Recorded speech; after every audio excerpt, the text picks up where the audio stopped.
కళ్యాణి పెళ్ళయి 3 నెలలు గడిచింది.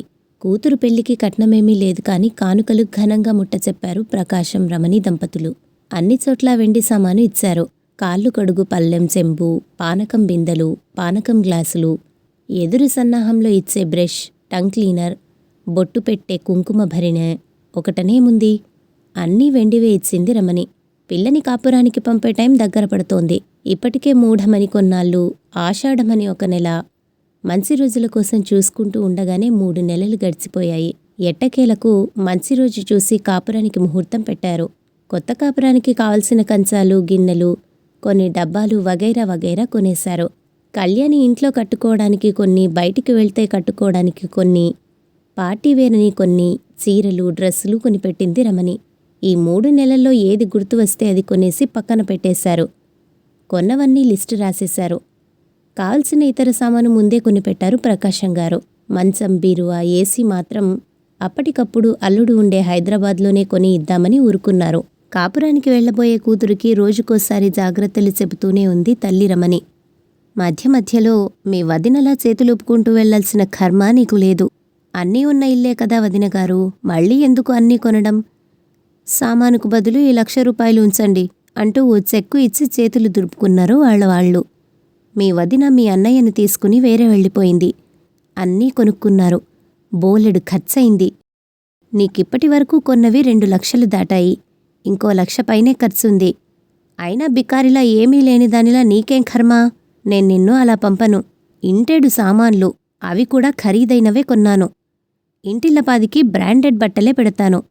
మీ వదినలా కాదు, మీ అత్తగారు నీ సారె చూసి కళ్ళు తిరిగి పడిపోవాలి అంటూ కళ్ళు చేతులు తిప్పుకుంటూ కోడలిని దెప్పుతూనే ఉంది. ఎప్పుడు సందర్భం దొరికితే అప్పుడు కోడల్ని ఆడిపోసుకుంటూ ఉంది రమణి. ఇంతలోనే ఏదో గుర్తు వచ్చిన దానిలా ఆ అత్తగారిని మరీ నెత్తికి ఎక్కించుకోకు. నీ మొగుడు నీ ఇల్లు అని గుర్తుపెట్టుకో. చుట్టాలని పక్కాలని వస్తే చాకిరీ చేస్తూ కూర్చోకు అంటూ కాసేపు అలా కాసేపు ఇలా సగటు తల్లిలా చెప్తూ ఉంటుంది. సందు దొరికితే చాలు కోడల్ని, ఆమె పుట్టింటిని ఏదో ఒకటి అనకపోతే తోచదు. కళ్యాణి వెళ్లే రోజు దగ్గర పడింది. ఇంకో 2 రోజుల్లో వెళుతుంది అనగా ప్రకాశం గారు ఓ భూతద్దం కొని ఇచ్చారు కళ్యాణికి. అది చూసి ప్రశ్నార్థకంగా నవ్వింది కళ్యాణి. చిన్నప్పుడు కళ్యాణి భూతద్దం కోసం పేచీ పెట్టి కొనిపించుకుంది. దాన్ని ఎండలో పెట్టి అగ్గిపుల్ల వెలిగించేది. చేతిమీద కాసేపు పెట్టుకుని వేడి ఎక్కుతుంటే తీసేసేది. మరి ఇప్పుడు ఎందుకు కొన్నారో తెలియలేదు. కళ్యాణి పక్కన కూర్చుని ప్రకాశం గారు కూతురి తలమీద రాస్తూ ప్రేమగా భూతద్దం అరచేతి మీద ఉంచి రేఖలు చూపించారు. ఎన్నో రేఖలు అడ్డదిడ్డంగా ఉన్నాయి. ప్రపంచపటంలోని గీతల్లా. కొన్ని పెద్దగా, కొన్ని చిన్నగా ఉన్నాయి. మరి చిన్నవాటిని భూతద్దం దగ్గరగా పెట్టి చూపించారు. అవి కూడా పెద్దగా కనిపించాయి. ఏమీ అర్థం కాక తండ్రి వంక అలాగే చూస్తోంది కళ్యాణి. తండ్రికి జాతకాల మీద నమ్మకం లేదు. అదీ కాక పెళ్లి అయిపోయాక ఇప్పుడు చేతిలోని గీతల్ని ఎందుకు చూస్తున్నాడో తెలియలేదు. భూతద్దాన్ని రెండో వైపుకు తిప్పి మళ్లీ చేతిలో రేఖలు చూపించాడు తండ్రి. పెద్ద పెద్ద గీతలు చిన్నగా కనిపించాయి. చిన్న గీతలు అసలు కనిపించలేదు. తన చేతిలోని రేఖల్ని ఎందుకు ఇంత దీక్షగా చూస్తున్నాడో అర్థం కాలేదు. అదే మాట అడిగింది తండ్రిని. కూతురు వంక ప్రేమగా చూస్తూ, మన కళ్ళు ఈ భూతద్దం లాంటివి. అద్దానికి ఒకవైపు ఇష్టం, మరోవైపు అయిష్టత అనుకో. ఉదాహరణకు మీ అమ్మని చూడు అంటూ ఉండగానే, అన్నిటికీ నా మీద విరుచుకుపడితే కానీ మీకు నిద్ర పట్టదు అంది రమణి. నువ్వు ఉండమ్మా. నాన్నా, మీరేదో చెప్పాలని ఇది తెచ్చారు, చెప్పండి అంటూ కుతూహలంగా అడిగింది కళ్యాణి. నీకేమర్థమైంది చెప్పు అన్నారు ప్రకాశం గారు.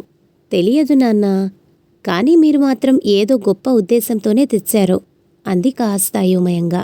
కాసేపు ఈ భూతద్దం మీ అమ్మ అనుకో అన్న ప్రకాశం మాట పూర్తి అవ్వకుండానే, నిజమే, నేను భూతాన్ని దయ్యాన్ని, చివరికి ఇంతే.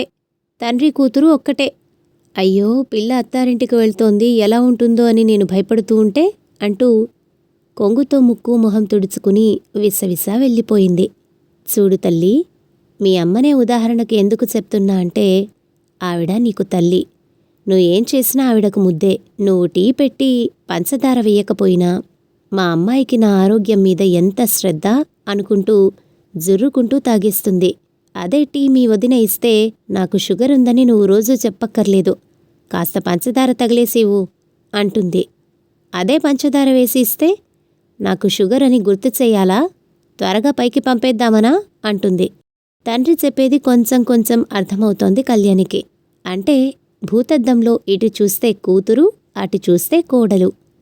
టీ కప్పు మారలేదు, వ్యక్తి మారలేదు, నాలుక మారలేదు, కానీ స్పందన మారిపోయింది. వదిన చేసిన టీ నువ్వు తెచ్చి ఇస్తే మెచ్చుకునే నాలిక అదే వదిన ఇస్తే అంటూ నవ్వుతూ ఆగిపోయారు. తెలిసింది నాన్న అంటున్న కళ్యాణితో ఇంకొక మాట తల్లి అన్నారు. కాస్త వణుకుతున్న గొంతుతో ఇప్పుడు ఇదే భూతద్దం నువ్వనుకో అన్నారు చెక్కుచెదరని చిరునవ్వుతో. కనుబొమ్మలు ముడివేసి ప్రశ్నార్థకంగా చూసింది. పుట్టింట్లో తల్లితో గొడవలు పడతాం, వాదిస్తాం, తర్వాత మర్చిపోతాం అంటూ కాస్త ఊపిరి పీల్చుకున్నారు. అవునన్నట్లు తల ఊపింది. అదే గొడవలు అత్తగారితో వస్తాయి. ఇప్పుడు అమ్మ వదినతో మాట్లాడినట్లు మీ అత్తగారు కూడా మాట్లాడవచ్చు. అప్పుడు నీకు కూడా భూతద్దం ఒకవైపు అమ్మ, వేరొక వైపు అత్తగారు కనిపిస్తారు అంటూ ఆగారు. అప్పటికే ఆయన కళ్ళు చెమ్మగిల్లుతున్నాయి. ఇప్పుడెందుకు నాన్న అవన్నీ అంది కళ్యాణి. ఇప్పుడే అన్నీ చెప్పాలి తల్లి. ఒక కుటుంబం బాగుండటం, బాగుండకపోవడం ఆ ఇంటి గృహిణి మీద ఉంటుంది. నువ్వు కూడా అమ్మని, అత్తని ఒకవైపు నుంచే చూడటం నేర్చుకో. అప్పుడు ఇబ్బంది ఉండదు. నీ ప్రవర్తన మీదే ఇల్లు, ఇంట్లో మనశ్శాంతి ఉంటాయి. ముఖ్యంగా నీ భర్త విషయంలో. నీకు నీ అత్తగారికి మధ్య తెలియని పోటీ ఉంటుంది. మీ మధ్య జరిగే ఈ వ్యవహారం వల్ల నీ భర్త మానసిక సంఘర్షణకి గురి అవుతాడు. తల్లికి చెప్పలేడు, కొత్తగా వచ్చిన నిన్ను ఇబ్బంది పెట్టలేడు. నలిగిపోతాడు. కొందరు వ్యసనాలకు బానిస అవుతారు అంటూ ఒక్క నిమిషం ఆగారు. తండ్రి చెప్పే ప్రతి మాట శ్రద్ధగా వింటోంది కళ్యాణి. ఒక నిమిషం ఆగి ఊపిరి పీల్చుకుని మళ్ళీ ప్రారంభించారు ప్రకాశం గారు. అలాంటి సంఘర్షణల వల్ల మీ అమ్మకి చెప్పలేక, మా అమ్మకి చెప్పలేక నలిగిపోయాను నేను. మా అమ్మని విడిచిపెట్టలేను, మీ అమ్మని తృప్తిపరచలేను. వాళ్ళు ఆ కాలం వాళ్ళు. మా నాన్నగారు నాకు సలహా ఇచ్చారు, దగ్గరగా ఉండి దూరమయ్యే బదులు దూరంగా ఉండి దగ్గరవ్వమని. నేనా పని చెయ్యలేదు. అదే సలహా మీ అన్నయ్యకి ఇచ్చాను. వాడు వేరే వెళ్ళాడు. మీ అమ్మ అన్నయ్యను, వదినను ఏదో ఒకటి అంటూ ఉంటుంది. మీ అన్నయ్య చేతకానివాడని, పెళ్ళాం కొంగు పట్టుకుని వెళ్ళిపోయాడని. నీకు తెలియంది కాదు. నేను కూడా అలా మీ అమ్మతో వచ్చేసి ఉంటే అప్పుడు మా అమ్మ కూడా అలాగే అనుకుని ఉండేది. ఇవి ఇలా జరుగుతూ ఉంటాయి అంటున్నప్పుడు ప్రకాశం గారి కళ్ళలో తడి. చూడు తల్లి, నీ వల్ల అటువంటి పరిస్థితి రాకూడదు. అలాగే నువ్వు కూడా ఇబ్బంది పడకూడదు. అందుకే ఈ భూతద్దాన్ని నీకిస్తున్నాను. ఎదుటి మనిషిలో తప్పులు ఈ వైపు నుంచి చూడు. అప్పుడు అన్నీ చిన్నగా కనిపిస్తాయి. వాళ్ళు చేసే చిన్న మంచి పని కూడా రెండో వైపు నుంచి చూడు. అప్పుడు పెద్దవిగా కనిపిస్తాయి. నీ వైపు నుంచి తప్పు లేకుండా చూసుకో. నీ భర్త మనసు గెలుచుకో.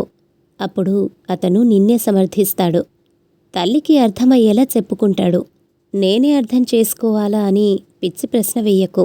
నీ కుటుంబం సంతోషము, శాంతి నీ చేతుల్లోనే ఉన్నాయి. అత్తగారు ఏదైనా చెప్పినా అమ్మ చెప్పినట్లే అనుకో. కానీ అమ్మతో వాదించినట్లు వాదించకు అంటూ తను చెప్పదలుచుకున్నది అయిపోయినట్లుగా ఆగారు ప్రకాశం గారు. తండ్రి వంక ప్రేమగా చూస్తూ తన భవిష్యత్తుని ఆనందమయం చేసుకోవడానికి ఆ భూతద్దాన్ని తీసుకుని తన పెట్టెలోపల భద్రంగా పెట్టుకుంది కళ్యాణి.